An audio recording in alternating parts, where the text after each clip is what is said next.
With oil prices at $88 a barrel, doesn't that undermine any efforts to take inflation down? It's still a major issue with oil where it is, no? Well, absolutely. Come on. We went from energy independent to energy dependent in like 14 minutes, Yeah. and kind of here we are.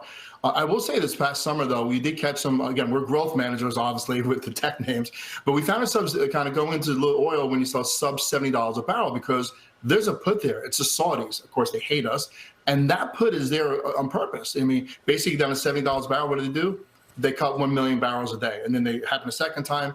So there's always an imbalance. And I think to the upside, I think 95, 96, you have a lot more companies and countries coming in, selling because now they're greater margins. So look, I see this as a trading range. We're probably upper, part of that change there. But by all means, believe me, these numbers are going to start showing again in fuel costs that are being passed on to consumers, from producers to consumers, and they're going to start showing up in these economic numbers. And I think the market already took a whiff of that already, and why you start seeing Treasury yields go higher. Yeah. So you think that we're going to have a sell-off toward year-end with higher oil prices?